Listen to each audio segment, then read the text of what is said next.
स्वागत है आपका स्टडी आईक्यू में। मैं हूं कुमार अर्पित और आज हम जिस पॉलिटिकल फिलोसोफर को समझने की कोशिश करेंगे उनका नाम है थॉमस हॉब्स। पॉलिटिकल फिलॉसफी के कुछ फंडामेंटल क्वेश्चंस हैं, बेसिक क्वेश्चंस हैं, और हर फिलोसोफर इन्हीं क्वेश्चंस के अराउंड अपनी पूरी फिलॉसफी को बिल्ड करता है। ये जो क्वेश्चंस है ये स्टेट, राज्य के ऊपर केंद्रित है। जैसे राज्य क्या है, व्हाट इज स्टेट, राज्य की हमें जरूरत क्या है, why do we need a state. और राज्य, जैसा कि हम जानते हैं कि ये एक राजनीतिक संगठन है, ये एक पॉलिटिकल ऑर्गेनाइजेशन है और इसी पॉलिटिकल ऑर्गेनाइजेशन का हम हिस्सा है। तो लेकिन ये जो पॉलिटिकल ऑर्गेनाइजेशन है इसकी उत्पत्ति कहां से हुई, इसका ओरिजिन क्या है, ठीक है। और जब हम ये दो प्रश्नों का उत्तर दे देंगे कि राज्य की हमें जरूरत क्या है, राज्य की उत्पत्ति कैसे हुई, तो हम ये भी बता पाएंगे कि हम जो है राज्य के द्वारा बनाए गए नियमों का, कानूनों का पालन क्यों करते हैं, क्यों हम राज्य का पालन करते हैं, why we should obey the state, और किस हद तक हमें राज्य का पालन करना चाहिए, ठीक है। तो ये क्वेश्चंस है पॉलिटिकल फिलॉसफी के, जिन्हें आंसर करने का जो दायित्व है वो हर पॉलिटिकल फिलोसोफर के ऊपर होता है, और हर पॉलिटिकल फिलोसोफर इन क्वेश्चंस को अपने तरीके से आंसर करने की कोशिश करते हैं। थॉमस हॉब्स, जिन्हें हम इस वीडियो में समझेंगे, वो भी अपनी पूरी फिलॉसफी को इन्हीं क्वेश्चंस के अराउंड बिल्ड करते हैं, आंसर करते हैं। लेकिन थॉमस हॉब्स में नया क्या है जो बाकी फिलोसोफर्स में नहीं था। इनसे पहले जितने भी फिलोसोफर्स आए, मैकियावेली हमने देखा, प्लेटो, एरिस्टोटल, बाकी फिलोसोफर को हमने देखा, उनके बीच और थॉमस हॉब्स के बीच डिफरेंस क्या है, वो भी इन क्वेश्चंस का आंसर करते हैं अपने तरीके से, ठीक है। तो थॉमस हॉब्स का जो मेथड है, जो पद्धति है इन प्रश्नों को आंसर करने का, आंसर ढूंढने का, वो साइंटिफिक है। तो आप यूं कहें कि राजनीति शास्त्र, पॉलिटिकल साइंस की जो शुरुआत है वो थॉमस हॉब्स के साथ होती है। थॉमस हॉब्स जिस पीरियड से बिलोंग करते हैं वो एनलाइटनमेंट का दौर था, यूरोप में पुनर्जागरण का दौर था। मिडिल एजेस खत्म हो रहे थे और मिडिल एजेस में एक परंपरा थी, एक ट्रेडिशन था कि किसी भी चीज को हम एक्सप्लेन करते, किसी भी फेनोमेना, किसी भी घटना का एक्सप्लेनेशन जो था वो रिलीजियस होता था। हर चीज के एक्सप्लेनेशन में हम गॉड, ईश्वर को इन्वोक करते थे, उन्हें उनके द्वारा ही हम चीजों को एक्सप्लेन करते थे, चाहे घटना राजनीतिक हो, सामाजिक हो या प्राकृतिक हो, चाहे ये सोशल, पॉलिटिकल या नेचुरल फेनोमेना हो। हर फेनोमेना का जो एक्सप्लेनेशन था वो रिलीजियस हुआ करता था। इस ट्रेडिशन को हॉब्स तोड़ना चाहते हैं और बिना रिलीजन को इन्वोक किए, बिना ईश्वर का सहारा लिए, उन्हें लगता है कि वो राजनीति को समझा सकते हैं, राज्य की उत्पत्ति को समझा सकते हैं, राज्य के औचित्य को समझा सकते हैं, ठीक है। और वो इसी पद्धति के साथ कोशिश करते हैं राज्य के बारे में जो जितने भी प्रश्न हमने अभी देखे, उन प्रश्नों को उत्तर ढूंढने की थॉमस हॉब्स कोशिश करते हैं। तो थॉमस हॉब्स साइंटिफिक रेवोल्यूशन जो उस वक्त चल रहा था यूरोप में, उस साइंटिफिक रेवोल्यूशन से बहुत प्रभावित थे। वो गैलीलियो के कांटेक्ट में थे, गैलीलियो के कांटेक्ट में वो आए थे, न्यूटन के वर्क से वो काफी इन्फ्लुएंस्ड थे, ठीक है। तो थॉमस हॉब्स पॉलिटिकल थ्योरी के साथ वो करना चाहते थे जो कि न्यूटन ने फिजिक्स के साथ किया। फिजिक्स के साथ न्यूटन ने क्या किया, कुछ डेफिनेट लॉज को डिस्कवर किया जो कि बहुत सारे फिजिकल फेनोमेना, नेचुरल फेनोमेना को एक्सप्लेन करते थे। न्यूटन से पहले इन घटनाओं को एक्सप्लेन करने के लिए रिलीजन का सहारा लिया जाता था, ईश्वर, दैविक शक्ति का सहारा लिया जाता था। लेकिन न्यूटन ने जब लॉ ऑफ ग्रेविटी को डिस्कवर किया, लॉज ऑफ मोशन को डिस्कवर किया, तो इन्हीं फेनोमेना को साइंटिफिक तरीके से डिस्कवर किया जाने लगा, एक्सप्लेन किया जाने लगा। तो हॉब्स को लगता था कि जो पद्धति न्यूटन ने अपनाया, जिस पद्धति को न्यूटन ने अपनाया, जिस पद्धति को गैलीलियो ने अपनाया, कोपरनिकस ने अपनाया साइंस के फील्ड में, नेचुरल फेनोमेना के फील्ड में, उसी पद्धति को वो भी अपना सकते हैं पॉलिटिक्स के फील्ड में, पॉलिटिकल थ्योरी के फील्ड में। और वो भी डेफिनेट लॉज दे सकते हैं, कुछ रूल्स बता सकते हैं, कुछ थ्योरी दे सकते हैं, डेफिनेट थ्योरी स्टेट का। तो अगर ऐसा होता है तो इसका बहुत ही पॉजिटिव इफेक्ट पड़ेगा। क्या पॉजिटिव इफेक्ट पड़ेगा ये हम देखते हैं। तो थोड़ा सा एक बैकग्राउंड थॉमस हॉब्स के जीवन का। थॉमस हॉब्स का जो जन्म है वो 1588 में हुआ इंग्लैंड में। वो एक इंग्लिश फिलोसोफर थे। वो एक बहुत ही पुअर फैमिली से बिलोंग करते थे, फिर भी उनका जो स्टडी था वो ऑक्सफोर्ड जैसे यूनिवर्सिटी में हुआ। उनको अपने अंकल का सहयोग मिला। उनके अंकल रिच थे, उनके पिता जो थे वो काफ़ी पुअर थे, बट उनके अंकल रिच थे। और हॉब्स बचपन से ही बहुत ही टैलेंटेड थे, मेधावी छात्र थे, इसीलिए उनके अंकल ने उनका सहयोग किया और वो ऑक्सफोर्ड में पढ़े। ऑक्सफोर्ड में पढ़ने के बाद उनका जो संबंध था रॉयल फैमिली के साथ वो बहुत पहले से इस्टेब्लिश हो गया। उन्होंने रॉयल फैमिली के पुत्र, कैवेंडिश फैमिली के पुत्र विलियम कैवेंडिश के ट्यूटर के रूप में अपना योगदान देना शुरू किया। और इस तरह रॉयल फैमिली के साथ हॉब्स का जो संबंध है वो बहुत पहले से जुड़ जाता है। ठीक है। और इसलिए हॉब्स जो है अपनी पॉलिटिकल फिलॉसफी में हम देखेंगे मोनार्की के प्रति उनका एक सॉफ्ट कॉर्नर डेवलप होने लगता है, एक सपोर्ट डेवलप होता है हॉब्स के भीतर मोनार्की को लेकर। ठीक है। हॉब्स ने अपने जीवन काल में एक बहुत ही टर्ब्यूलेंट फेज को देखा है। इंग्लैंड से वो बिलोंग करते थे, लेकिन 1642 से 1651 के बीच में इंग्लैंड में एक सिविल वॉर हुआ। एक बहुत ही ब्लडी, एक बहुत ही केओटिक सिचुएशन था इंग्लैंड का, सिविल वॉर। और इस सिविल वॉर को हॉब्स विटनेस करते हैं बहुत क्लोजली। ठीक है। सिविल वॉर ये कॉन्फ्लिक्ट था मोनार्की और पार्लियामेंट के बीच में। शक्ति का संघर्ष था, सत्ता को लेकर संघर्ष था। कुछ लोग मोनार्की के सपोर्ट में थे और कुछ लोग रिप्रेजेंटेटिव गवर्नमेंट, पार्लियामेंट के सपोर्ट में थे। और इन दोनों के बीच में संघर्ष होता है। लगभग एक दशक तक ये संघर्ष चलती है। ठीक है। इस दौरान क्या होता है कि मोनार्की को एबॉलिश कर दिया जाता है। चार्ल्स वन जो किंग थे इंग्लैंड के, उन्हें मार दिया जाता है, उन्हें एग्जीक्यूट कर दिया जाता है, उन्हें बीहेडेड कर दिया जाता है, सर उनका कलम कर दिया जाता है और मोनार्की को एबॉलिश कर दिया जाता है और एक रिपब्लिकन फॉर्म ऑफ गवर्नमेंट को इंग्लैंड में स्टैब्लिश कर दिया जाता है इस सिविल वॉर के दौरान। हाँ, वो अलग बात है कि बाद में फिर से दोबारा मोनार्की को री एस्टैब्लिश कर दिया जाएगा इंग्लैंड में, लेकिन ये जो सिविल वॉर है, इस सिविल वॉर के दौरान मोनार्की को एबॉलिश कर दिया जाता है। और ये जो फेज था इंग्लैंड का वो बहुत ही केओटिक था, बहुत ही अनस्टेबल था। तो सिविल वॉर के शुरू होने से पहले ही हॉब्स को ये आभास हो गया कि इंग्लैंड की स्थिति बिगड़ने वाली है, तो इसलिए वो 1640 में ही इंग्लैंड छोड़कर वो चले जाते हैं फ्रांस। क्योंकि यहां पर आपको मैं बता दूं कि हॉब्स रॉयल फैमिली से काफी अटैच्ड थे, काफी उनका क्लोज कनेक्शन था रॉयल फैमिली के साथ। ठीक है। वहां के जो बच्चे हैं उन्हें वो पढ़ाने का काम करते थे। तो हॉब्स को डर था कि रॉयल फैमिली, मोनार्की के प्रति जो उनका जो इंक्लिनेशन है, उनका जो रवैया है, उसके वजह से हॉब्स को मुश्किलों का सामना करना पड़ सकता है अगर वो इंग्लैंड में रहे। इसीलिए हॉब्स जो है वो इंग्लैंड छोड़कर चले जाते हैं। ठीक है। तो ये जो सिविल वॉर है, इंग्लिश सिविल वॉर, ये सिविल वॉर का इफेक्ट जो है हॉब्स के चिंतन में, हॉब्स के फिलॉसफी में हमें साफ देखने को मिलता है। हॉब्स चाहते थे कि किस तरह से इंग्लैंड में स्टेबिलिटी को, ऑर्डर को रिस्टोर किया जाए। वो हमेशा इस बारे में सोचते थे। और ये जो सिविल वॉर है, ये सिविल वॉर जो पीरियड है, ये उनके पॉलिटिकल फिलॉसफी को बहुत हद तक शेप करेगा। हॉब्स को लगता था कि पार्लियामेंट और मोनार्की ये सत्ता के लिए संघर्ष कर रहे हैं। क्योंकि कोई कारण इन्हें नहीं पता, एक डेफिनेट रीजन होना चाहिए। ये डेफिनेट रीजन इन्हें नहीं पता, इनके पास डेफिनेट आंसर नहीं है कुछ क्वेश्चंस को लेकर। इन्हें पता नहीं है कि स्टेट क्या होता है, स्टेट का औचित्य किस बात पर निर्भर करता है, स्टेट का फंक्शन क्या है, राज्य का फंक्शन क्या है, जनता को राज्य की जरूरत क्यों होती है, जनता राज्य के निर्देशों का, कानूनों का पालन आखिर क्यों करें।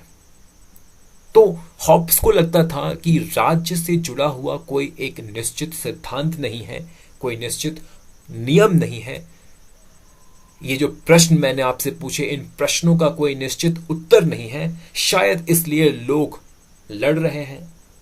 हर किसी को लगता है कि उनका नजरिया सही है। तो हॉब्स को लगा कि ये जो लड़ाई है इसे हमेशा के लिए खत्म किया जा सकता है अगर अगर अगर राज्य से जुड़ा एक सिद्धांत बनाया जाए, खोजा जाए, बनाया नहीं जाए, खोजा जाए एक वैज्ञानिक पद्धति के द्वारा राज्य से जुड़ा एक सिद्धांत खोजा जाए, एक सिद्धांत जो इन प्रश्नों का उत्तर देगी कि राज्य का औचित्य क्या है, लेजिटिमेसी क्या है स्टेट का। ठीक है, राज्य की जरूरत क्यों है हमें, why do we need a state. ठीक है, और हम राज्य को के निर्देशों का, कानूनों का पालन क्यों करते हैं, and why we follow and obey the state. तो हॉब्स को लगा कि अगर इन प्रश्नों का एक निश्चित उत्तर ढूंढ लिया जाए वैज्ञानिक पद्धति के द्वारा, तो ये जो कैओस है, ये जो डिसऑर्डर है, ये जो इनस्टेबिलिटी है, ठीक है, इंग्लैंड में इस इनस्टेबिलिटी को एंड किया जा सकता है। तो राज्य से जुड़े सिद्धांत को ढूंढने के लिए हॉब्स निकल पड़ते हैं और अपनी किताब, और वो एक किताब लिखते हैं लिवायथन। वो और भी हॉब्स ने बहुत सारी किताबें लिखी हैं राजनीति से जुड़ी हुई, लेकिन इस वीडियो में हमारा जो फोकस होगा वो हॉब्स की इसी पुस्तक पर होगा, लिवायथन। और इस किताब में, इस पुस्तक में हॉब्स जो है वैज्ञानिक पद्धति से, साइंटिफिक मेथड से कोशिश करते हैं इन प्रश्नों का उत्तर देने के लिए, राज्य से जुड़ा एक सिद्धांत बनाने के लिए।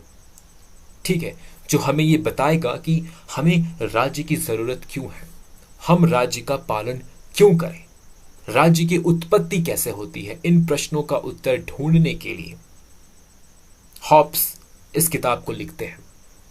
ठीक है, तो इस वीडियो में जैसे कि मैंने आपको बताया कि हमारा फोकस होगा हॉब्स की पॉलिटिकल फिलॉसफी को समझना, तो हम इसी किताब में हॉब्स ने जो भी बातें कही हैं उन बातों को समझने की कोशिश करेंगे। तो जैसा कि मैंने आपको बताया कि हम ये जानना चाहते हैं कि राज्य की उत्पत्ति कैसे होती है, स्टेट का ओरिजिन कहाँ है, राज्य की हमें जरूरत क्या है, हमें राज्य की जरूरत क्यों है, why do we need a state, और हम राज्य का पालन क्यों करें, and why should we obey the state. तो हॉब्स कहते हैं कि इन प्रश्नों का उत्तर देने से पहले और इन प्रश्नों का उत्तर देने के लिए हमें सबसे पहले उस सिचुएशन में जाना होगा, उस अवस्था में जाना होगा जब राज्य था ही नहीं, and there was no state, no government. तो हॉब्स कहते हैं कि वैसी अवस्था को हॉब्स नाम देते हैं state of nature, state of nature, प्राकृतिक अवस्था। ये जो अवस्था है, ये जो प्राकृतिक अवस्था है, इस अवस्था में कोई स्टेट, कोई गवर्नमेंट नहीं है, कोई रूलर नहीं है, कोई रूल्ड नहीं हो रहा, कोई शासक नहीं है, कोई शासित नहीं हो रहा। ये एक ऐसी अवस्था है। मानव समाज के विकास की ये जो आप कह सकते हो प्रथम चरण है, जब सोसाइटी नहीं है, पॉलिटिक्स नहीं है। ठीक है, ये है स्टेट ऑफ नेचर। समझ में आया? सिंपल सी बात है कि ये जो अवस्था है, वह अवस्था है, ये कौन सी अवस्था है, जब स्टेट गवर्नमेंट नहीं है, कोई अथॉरिटी नहीं, कोई कमांड नहीं, कोई रूलर नहीं, कोई किंग नहीं, कोई कानून नहीं, कुछ नहीं। ऐसी अवस्था है pre political, pre moral stage of human society. हर व्यक्ति के पास क्या होगा, एक नेचुरल राइट होगा, एक प्रकृति अधिकार, नेचुरल राइट, नेचुरल राइट। तो स्टेट ऑफ नेचर में हर इंडिविजुअल के पास क्या होगा, natural right. State of nature क्या है, ये एक अवस्था है जहां पर कोई सरकार नहीं है, कोई गवर्नमेंट नहीं है, हर इंडिविजुअल के पास क्या होगा, नेचुरल राइट। ठीक है, और ये नेचुरल राइट क्या है, हर किसी का एक अधिकार है, एक प्राकृतिक अधिकार जिसे हम कह सकते हैं, right to do whatever we think will ensure our self preservation. Hobbes कहते हैं कि हर इंडिविजुअल का अधिकार होगा कि वो कुछ भी कर सकता है अपने आप को बचा के रखने के लिए, अपने आप को प्रिजर्व करके रखने के लिए। तो स्टेट ऑफ नेचर में, प्राकृतिक अवस्था में, हर व्यक्ति का अल्टीमेट एम क्या होगा, अपने फिजिकल एग्जिस्टेंस को मेंटेन करके रखना, अपने आप को प्रिजर्व करके रखना, अपने जान को बचा कर रखना, अपने आप को जिंदा रखना। प्रिजर्वेशन, सेल्फ प्रिजर्वेशन, यही हर व्यक्ति का अल्टीमेट ऑब्जेक्टिव होगा। और अपने इस ऑब्जेक्टिव को पूरा करने के लिए उसे जो सही लगता है वो करने के लिए वो फ्री है। राइट टू जज what will ensure our self preservation. अगर अगर इस प्राकृतिक अवस्था में, ठीक है, स्टेट ऑफ नेचर में, अगर इस स्टेट ऑफ नेचर में मुझे लगता है कि एक व्यक्ति, अब सामने वाले व्यक्ति की हत्या करके मैं अपना जान बचा सकता हूं, अपने आप को प्रिजर्व करके रख सकता हूं, तो मैं ये काम कर सकता हूं। ये मेरा अधिकार है कि मैं उसे मार दूं। ठीक है, तो अपने आप को प्रिजर्व करके रखना, इस चीज का अधिकार है हमें स्टेट ऑफ नेचर में। और इस बात को तय करना कि कैसे हम अपने आप को प्रिजर्व कर सकते हैं। राइट टू जज what will ensure our self preservation, इस चीज का भी हमें अधिकार है। ठीक है, तो कुल मिलाकर बात क्या होती है, स्टेट ऑफ नेचर में हमारे पास किस तरह का राइट है, right to do anything we want in the name of self preservation. आत्म संरक्षण के नाम पर हम कुछ भी कर सकते हैं प्राकृतिक अवस्था में। ठीक है, ये बात हॉब्स कहते हैं अपने स्टेट ऑफ नेचर को समझाते हुए। तो स्टेट ऑफ नेचर में किस तरह के लोग रहेंगे, तो उनका नेचर कैसा होगा। हमने देखा कि स्टेट ऑफ नेचर कोई अथॉरिटी नहीं है, कोई गवर्नमेंट नहीं है, कोई सत्ता नहीं है। हर व्यक्ति फ्री है अपने आप को प्रिजर्व करने के लिए। हर व्यक्ति फ्री है कोई भी साधन, कोई भी मीन्स अपनाने के लिए जिससे वो अपने आप को प्रिजर्व करके रख सकता है। तो ऐसी सिचुएशन में, ऐसी अवस्था में हॉब्स कहते हैं कि लोगों का नेचर कैसा होगा, स्टेट ऑफ नेचर में लोग कैसे होंगे।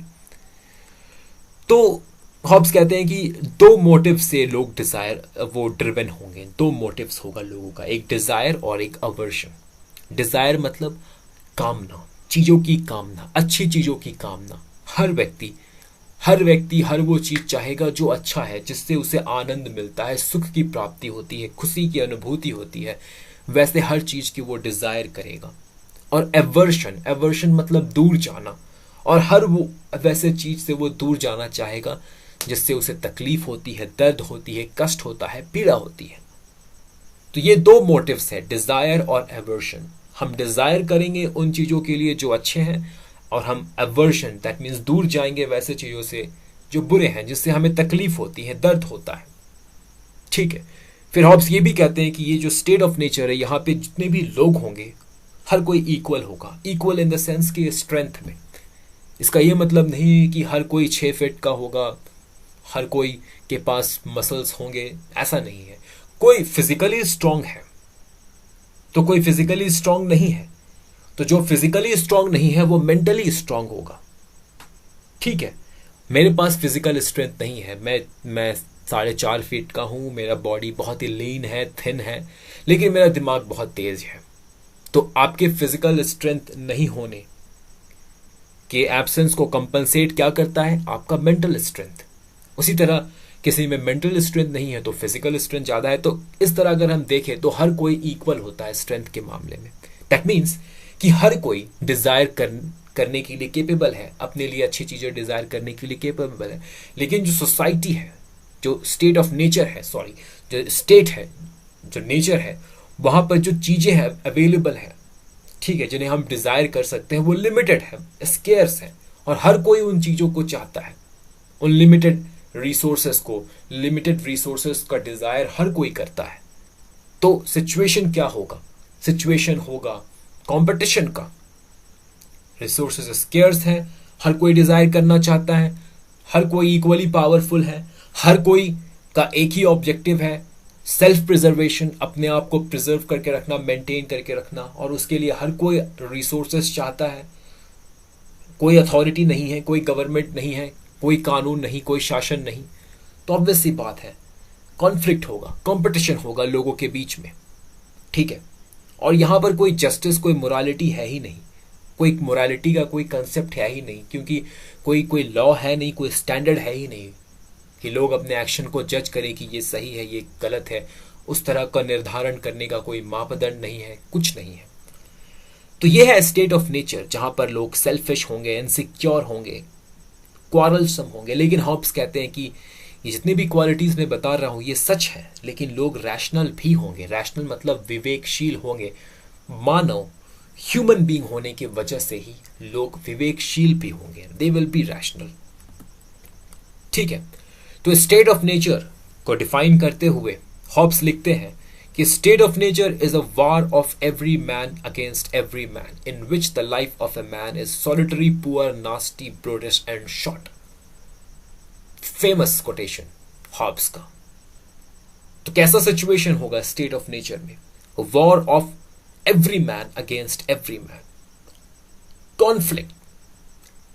बिल्कुल बिल्कुल इंग्लैंड के सिविल वॉर की तरह सिचुएशन है स्टेट ऑफ नेचर का। देखिए यहां पर हॉब्स जो है किस तरह से प्रेरणा ले रहे हैं सिविल वॉर का सिचुएशन जो था इंग्लैंड में, जो chaotic सिचुएशन था, जो अनस्टेबल सिचुएशन था, जहां पर किंग को बीहेड कर दिया जाता है। ठीक है, वहां से वो प्रेरणा ले रहे हैं और कहते हैं कि स्टेट ऑफ नेचर में भी कुछ ऐसा ही होगा।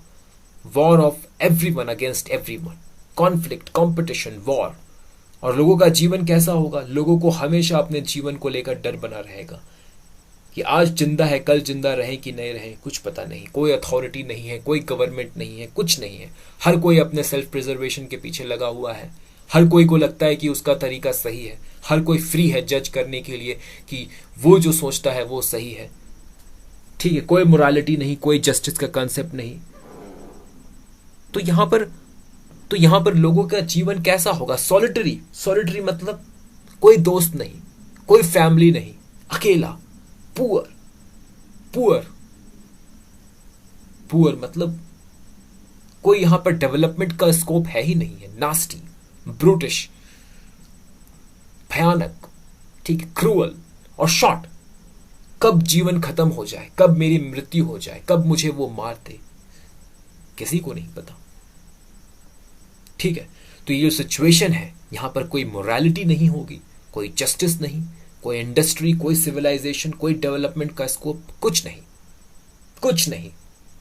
तो जैसा कि हॉब्स ने बताया था कि उनके स्टेट ऑफ नेचर में लोग सेल्फिश होंगे, इनसिक्योर होंगे, क्वारलसम होंगे, लेकिन रैशनल होंगे, लेकिन विवेकशील होंगे।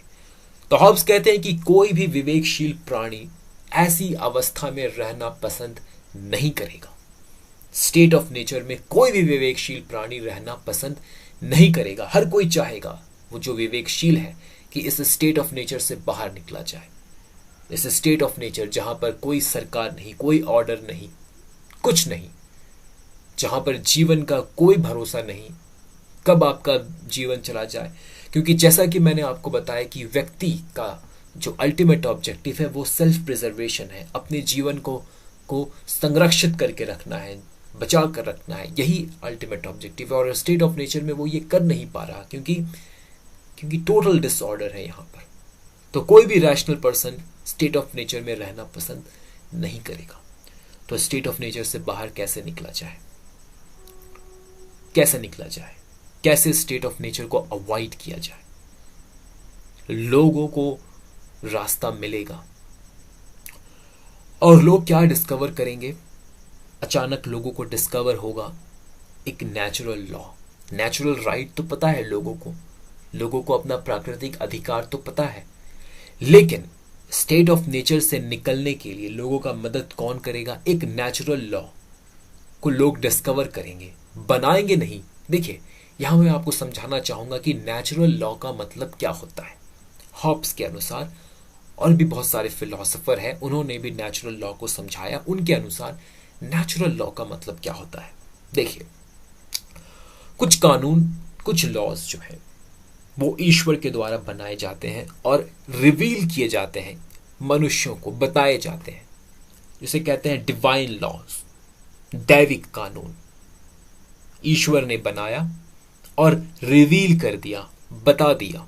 जैसे होली बाइबल को किसने लिखा? कोई व्यक्ति ने इस होली बाइबल को नहीं लिखा। होली कुरान, होली गीता, इन पुस्तकों को, इन धार्मिक ग्रंथों को कहते हैं कि कोई व्यक्ति ने नहीं लिखा। इसमें जो शब्द हैं वो शब्द किसके हैं? वो स्वयं ईश्वर के हैं, रिवील किया गया है, रिविलेशंस के द्वारा मनुष्य को बताया गया है। तो ये है डिवाइन लॉज। ठीक है, वैसे कानून जो ईश्वर बनाता है और हमें रिवील करके बताता है कि ये कानून क्या है, डिवाइन लॉ। कुछ कानून होते हैं जिन्हें हम बनाते हैं अपनी सुविधा के लिए, अपनी कन्वीनियंस के लिए, आर्टिफिशियली। ठीक है, जैसे कि ट्रैफिक रूल्स, हमने बनाया ट्रैफिक रूल, ईश्वर ने नहीं, हमने बनाया। इन्हें पॉजिटिव लॉ कहते हैं। तो जो कानून मनुष्य बनाता है अपने आप, अपने कन्वीनियंस के लिए, उन्हें हम पॉजिटिव लॉज कहते हैं। ठीक है, लेकिन ये जो डिवाइन लॉज है और पॉजिटिव लॉज है, इन दो लॉज के बीच में एक और लॉ होता है जिसे हम नेचुरल लॉ कहते हैं। ये नेचुरल लॉ क्या है? देखिए, फिलोसफर्स के अनुसार कुछ कानून ऐसे होते हैं, कुछ लॉज ऐसे होते हैं जिन्हें ईश्वर या नेचर ने बनाया, लेकिन रिवील नहीं किया। ईश्वर ने, नेचर ने, ईश्वर ने या प्रकृति ने जिन कानूनों को बनाया, लेकिन हमें बताया नहीं कि वो कानून क्या है, रिवील नहीं किया। वो कानून लागू है, काम कर रहे हैं, लेकिन हमें पता नहीं है उन कानूनों के बारे में, उन लॉज के बारे में। हमने नहीं बनाया, ईश्वर नहीं बनाया, लेकिन उन्होंने रिवील नहीं किया। तो हम इन कानूनों को जान सकते हैं। ये जो नेचुरल लॉज है, हम इन नेचुरल लॉज को डिस्कवर कर सकते हैं अपने रीजन, अपने विवेक का इस्तेमाल करके। ठीक है, ये नेचर में ही है, एग्जिस्टेंस में है, हमारे चारों ओर है। अगर हम ऑब्जर्व करते हैं, अपने विवेक, अपने रीजन का इस्तेमाल करते हैं, तो हम इन कानूनों को डिस्कवर कर सकते हैं। ठीक है, तो हॉब्स यही कहते हैं कि जिस तरह न्यूटन ने लॉ ऑफ ग्रेविटी को डिस्कवर किया ऑब्जर्व करके, अपने रीजन का इस्तेमाल करके, उसी तरह स्टेट ऑफ नेचर में जो लोग हैं वो कुछ नेचुरल लॉज को डिस्कवर करेंगे, और यही नेचुरल लॉज उन्हें रास्ता दिखाएगा कि किस तरह से इस स्टेट ऑफ नेचर से बाहर निकला जाए। तो कुल 19 लॉज हैं हॉब्स के अनुसार, जो कि नेचुरल लॉ की श्रेणी में आते हैं। कुछ कुल 19 लॉज हैं, 19 लॉज को लिस्ट देते हैं हॉब्स अपनी पुस्तक में। और इन 19 लॉज को हॉब्स कहते हैं कि लोग जो है डिस्कवर करेंगे। लेकिन इन 19 लॉज में जो हमारे लिए सबसे इंपॉर्टेंट है वो दो है, पहला और दूसरा नेचुरल लॉ। ठीक है, तो पहला नेचुरल लॉ कहता है कि man seeks peace as far as he can hope to obtain it, when he can't obtain it he seeks war. मनुष्य को शांति चाहिए और हर कोशिश वो करता है शांति को हासिल करने के लिए, लेकिन अगर उसकी हर कोशिश नाकाम हो जाती है, उसके बाद अगर वॉर का एक अल्टीमेट ऑप्शन बचता है, तो वो वॉर के ऑप्शन को भी अपना सकता है पीस के लिए। ये एक पहला कानून है। ठीक है, नेचुरल लॉ, लोग इसे डिस्कवर करते हैं स्टेट ऑफ नेचर में। जो दूसरा लॉ जो सबसे इंपॉर्टेंट है हमारे लिए, वो क्या है कि man is willing in order to achieve peace to lay down his right to all thing and be content with as much freedom in relation to other men as he would allow other men against himself। जो दूसरा प्राकृतिक कानून है, natural law है, वो क्या कहता है कि शांति के प्राप्ति के लिए जो व्यक्ति है वो तैयार है अपने सारे के सारे प्राकृतिक अधिकार को देने के लिए, अपने प्राकृतिक अधिकार को छोड़ने के लिए, ताकि उसे किसकी प्राप्ति हो? शांति की प्राप्ति हो। ठीक है, तो व्यक्ति तैयार है अपने फ्रीडम को, अपने प्राकृतिक अधिकार को त्यागने के लिए, लेकिन व्यक्ति उतना ही अधिकार त्यागने को तैयार है जितना सामने वाला त्यागना चाहता है। दैट मीन्स जितना फ्रीडम मैं, जितना राइट मैं अपना छोड़ना चाहूंगा, उतना ही राइट सामने वाला भी छोड़ना चाहेगा। समझ में आया? तो देखिए, अभी हमें ये बात समझ में आएगी अच्छे से। ये जो सेकंड लॉ ऑफ नेचर है, सेकंड नेचुरल लॉ है, इसमें बेसिकली बात ये कही गई है कि स्टेट ऑफ नेचर से बाहर निकलने के लिए, क्योंकि स्टेट ऑफ नेचर में अगर हम देखेंगे तो कॉन्फ्लिक्ट का ओरिजिन कहाँ से हो रहा था, हमारे नेचुरल राइट से। हमारे पास किस तरह का राइट था, राइट टू डू एवरीथिंग, जो कुछ हम चाहते हैं करने का अधिकार था हमारे पास। तो यहीं से प्रॉब्लम हो रहा था, इसी राइट के वजह से। हमें जो सही लगता था कि ये मेरे प्रिजर्वेशन के लिए सही है, तो हम वो काम कर रहे थे। प्रिजर्वेशन, अपने आप को प्रिजर्व करके रखना, ये अधिकार था पहला।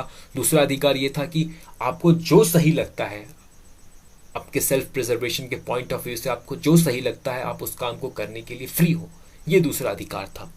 प्रॉब्लम यहीं से शुरू हो रहा था स्टेट ऑफ नेचर में। लोग आपस में लड़ रहे थे इसी वजह से, क्योंकि हर किसी को लगता था कि उनका अधिकार है इस काम को करने के लिए। तो सेकेंड लॉ ऑफ नेचर कहता है, सेकेंड नेचुरल लॉ कहता है कि हम जो ये अधिकार है हमारा डिसाइड करने का कि हम अपने अपने प्रिजर्वेशन को कैसे करेंगे, अपना सारा अधिकार हम त्याग देंगे, सारा अधिकार हम त्याग सकते हैं।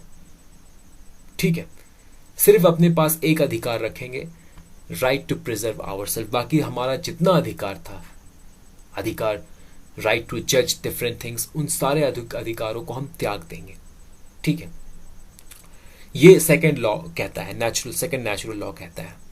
और ये जो सेकेंड नेचुरल लॉ है, यही बेसिस बनता है सोशल कॉन्ट्रैक्ट का। सोशल कॉन्ट्रैक्ट एक सामाजिक समझौता, एक सामाजिक समझौता।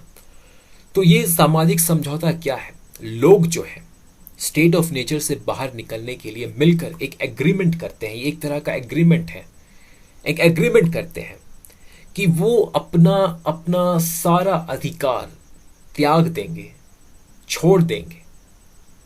ठीक है, और अपना सारा अधिकार किसे दे देंगे? एक सॉवरेन को, एक गवर्नमेंट वो बनाएंगे। आपस में मिलकर वो समझौता करते हैं कि हम सब मिलकर एक गवर्नमेंट बनाते हैं और उस गवर्नमेंट को हम अपना सारा अधिकार दे देते हैं, सारा अधिकार। ठीक है, अधिकार कि सेल्फ प्रिजर्व, एक अधिकार को छोड़कर, that is right to self preservation, इस अधिकार को छोड़कर हम अपना बाकी सारा अधिकार उस सॉवरेन को, उस संप्रभु को, उस गवर्नमेंट को दे देंगे। और उस गवर्नमेंट का काम क्या होगा?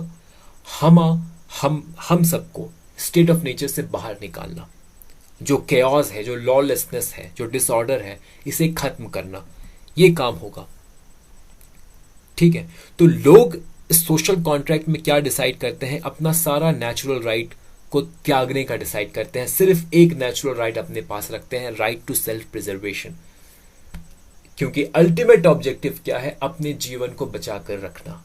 तो अपने जीवन की रक्षा करना, अपने आप को प्रिजर्व करके रखना, इस अधिकार को छोड़कर बाकी वो अपना जितना अधिकार होता है, सारे अधिकार को वो त्याग देते हैं एक। और वो सारा अधिकार वो किसे दे देते हैं? इस सॉवरेन को दे देते हैं। ये जो पॉलिटिकल अथॉरिटी वो क्रिएट करते हैं, एक गवर्नमेंट क्रिएट करते हैं। तो यहां पर देखिए, हॉब्स आंसर कर रहे हैं ऑरिजिन ऑफ द स्टेट। तो ऑरिजिन कहां से हो रहा है राज्य का? एक सोशल कॉन्ट्रैक्ट से, एक सामाजिक समझौता से राज्य की उत्पत्ति हो रही है। ठीक है, और ये जो सॉवरेन होगा, ये संप्रभु होगा, ये कैसा होगा? ये एक एब्सोल्यूट मोनार्क होगा, एक एब्सोल्यूट होगा, एक निरंकुश सत्ता होगा, शासक होगा। और इस शासक का जो अथॉरिटी है, जो सत्ता है, उसका औचित्य कहां से आएगा? उसका जस्टिफिकेशन कहां से आएगा? ये जो सोशल कॉन्ट्रैक्ट है वहां से जस्टिफिकेशन आएगा, जो सामाजिक समझौता है वहां से जस्टिफिकेशन आएगा। क्योंकि लोगों ने इस सॉवरेन को क्रिएट किया है, खुद बनाया है, ताकि ये जो सॉवरेन है ये लोगों को स्टेट ऑफ नेचर से बाहर निकाल सके। ये सॉवरेन क्या है? ये एक्चुअली में गवर्नमेंट है, स्टेट ऑफ नेचर से बाहर निकाल सके, कानून बना सके, लॉ एंड ऑर्डर मेंटेन कर सके, लोगों के जीवन की रक्षा कर सके, उनके संपत्ति की रक्षा कर सके, समाज में न्याय की स्थापना कर सके और एक नैतिकता को लेकर आए। ये इस सॉवरेन का काम है। तो सॉवरेन का काम क्या है? कानून बनाना और उन कानूनों को इंप्लीमेंट करना, एग्जीक्यूट करना। ठीक है, समाज में मोरालिटी को लाना, एक स्टैंडर्ड तय करना। स्टेट ऑफ नेचर में कोई स्टैंडर्ड नहीं था गुड और बैड का, क्योंकि हर व्यक्ति का अपना खुद का स्टैंडर्ड था। क्योंकि हर व्यक्ति के पास अधिकार था, वो खुद डिसाइड कर सकता था कि सही क्या है, गलत क्या है। लेकिन अब व्यक्ति ने अपना ये अधिकार किसे दे दिया? सॉवरेन को दे दिया, संप्रभु को दे दिया, सरकार को दे दिया। अब सरकार जो है, संप्रभु जो है, जो सॉवरेन है, जो ऑल पावरफुल है, वो डिसाइड करेगा कि सही क्या है, गलत क्या है। मोरालिटी का जो मापदंड है, पैमाना है, वो उसे डिसाइड करेगा। हॉब्स कहते हैं कि ये जो सॉवरेन है, ये मोनार्की भी हो सकता है, एरिस्टोक्रेसी भी हो सकता है, डेमोक्रेसी भी हो सकता है। फॉर्म की बात कर रहे हैं, दैट मीन्स जो सत्ता है, जो शक्ति है, वो मोनार्की किसी एक व्यक्ति के पास हो सकती है, एरिस्टोक्रेसी कुछ लोगों के पास हो सकती है, या डेमोक्रेसी बहुत से लोगों के पास हो सकती है। लेकिन हॉब्स जो है वो क्लियरली प्रेफर करते हैं मोनार्की को, क्योंकि उनका मानना है कि पावर को जितना कम डिवाइड करके रखा जाए उतना अच्छा है। क्योंकि आप देखोगे एरिस्टोक्रेसी में फ्यू का शासन है, कुछ लोगों का शासन है, तो पावर डिवाइड हो गया। डेमोक्रेसी में और अधिक लोगों का शासन है, तो पावर और अधिक डिवाइड होगा। तो जितना ज्यादा पावर को आप डिवाइड करोगे, उसका पावर का इफेक्टिवनेस उतना कम होता जाएगा। ठीक है। और एक जो इंपॉर्टेंट बात है, ये जो कॉन्ट्रैक्ट है, जो सोशल कॉन्ट्रैक्ट है, ये कॉन्ट्रैक्ट लोगों के बीच हो रहा है, लोगों और सॉवरेन के बीच नहीं हो रहा। तो जो सॉवरेन है वो इस कॉन्ट्रैक्ट, इस संधि से बाध्य नहीं है।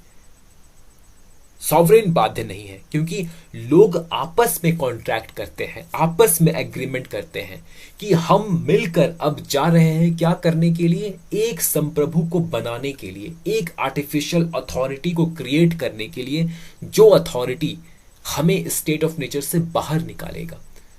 और इसके लिए हमें क्या करना होगा, हमें अपना जो प्राकृतिक अधिकार है उसे त्यागना पड़ेगा। जो इससे पहले हमारा जो अधिकार था, जो हम किसी भी चीज को जज कर लेते थे खुद, बहुत सी चीजों को हम करने का अधिकार रखते थे, उन सारे अधिकारों को त्यागना होगा। और सारा अधिकार किसे देना होगा, ये जो संस्था हम क्रिएट करने जा रहे हैं, ये जो सॉवरेन हम क्रिएट करने जा रहे हैं, उसे देना होगा। तो ये जो एग्रीमेंट है, ये जो कॉन्ट्रैक्ट है, ये लोगों के बीच में है, सॉवरेन और लोगों के बीच में नहीं है। ठीक है। तो ये बात हुई।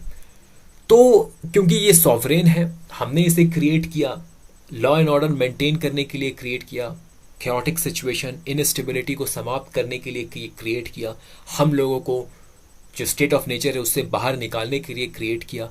तो ये जो सॉवरेन होगा, ये जो भी कहेगा उसे हमें पालन करना होगा, हमें ओबे करना होगा। तो यहाँ पर हॉब्स जो है इस प्रश्न का भी उत्तर दे रहे हैं कि हम राज्य को पालन क्यों करें, why should we obey the government. ठीक है। अब जो इस प्रश्न का दूसरा हिस्सा था कि लिमिट क्या है, एक्सटेंट क्या है, कब तक हम सरकार को पालन करते रह सकते हैं। ठीक है। तो हॉब्स कहते हैं बस एक ही कंडीशन है जहां पर, जिस स्थिति में आपको सरकार का पालन करना बंद करना होगा, छोड़ देना होगा, जब गवर्नमेंट, जब सॉवरेन खुद आपकी जान लेने की कोशिश करें, आपके लाइफ को थ्रेट करें। क्योंकि आप याद है कि सोशल कॉन्ट्रैक्ट बनाते वक्त हमने अपना सारा अधिकार सॉवरेन को दे दिया था, सिवाय एक के। वो क्या था, अपने जीवन को प्रोटेक्ट करके रखना, राइट टू सेल्फ प्रिजर्वेशन। इस अधिकार को, राइट टू लाइफ, इस अधिकार को छोड़कर हमने अपना बाकी सारा अधिकार दे दिया था। तो यदि गवर्नमेंट हमें मारना चाहे, हमें किल करना चाहे, हमारे लाइफ को टेक करना चाहे, लेना चाहे, तो उस स्थिति में हम जो गवर्नमेंट है, जो सॉवरेन है, उसे ओबे करना छोड़ सकते हैं, बंद कर सकते हैं। ठीक है। तो ये था थॉमस हॉब्स का पूरा सोशल कॉन्ट्रैक्ट का थ्योरी, पूरा का पूरा फिलॉसफी, जिसमें थॉमस हॉब्स बहुत सारे प्रश्नों का उत्तर देने की कोशिश करते हैं। वो हमें बताते हैं कि राज्य की हमें जरूरत क्यों है, क्योंकि राज्य ही है जो हमें स्टेट ऑफ नेचर से बाहर निकालेगा। राज्य के बिना जो कंडीशन होगा हमारा, वो पूरी तरह से क्या होगा, अनस्टेबल होगा, कैओटिक होगा। तो राज्य की हमें जरूरत है। ठीक है। उसके बाद हॉब्स ये भी बताते हैं कि हम राज्य का जो लेजिटिमेसी है, औचित्य है, वो कहाँ से आता है, वो सोशल कॉन्ट्रैक्ट से आता है, क्योंकि हम बनाते हैं। ओरिजिन क्या है राज्य का, सोशल कॉन्ट्रैक्ट है, क्योंकि हम कॉन्ट्रैक्ट बनाकर राज्य को क्रिएट कर रहे हैं, स्टेट को बना रहे हैं, गवर्नमेंट को क्रिएट कर रहे हैं। ये हमारा बिल है। ठीक है। और हमें राज्य का पालन करना हो। यदि हम स्टेट ऑफ नेचर में वापस जाना नहीं चाहते हैं, और हम राज्य का पालन करना कब छोड़ सकते हैं, जब राज्य, स्टेट, सॉवरेन जो है वो हमारे लाइफ को हमसे लेने की कोशिश करे। तो इस सिचुएशन में हम ओबे करना बंद कर सकते हैं। तो ये पूरा का पूरा कंसेप्ट था थॉमस हॉब्स का। इस वीडियो में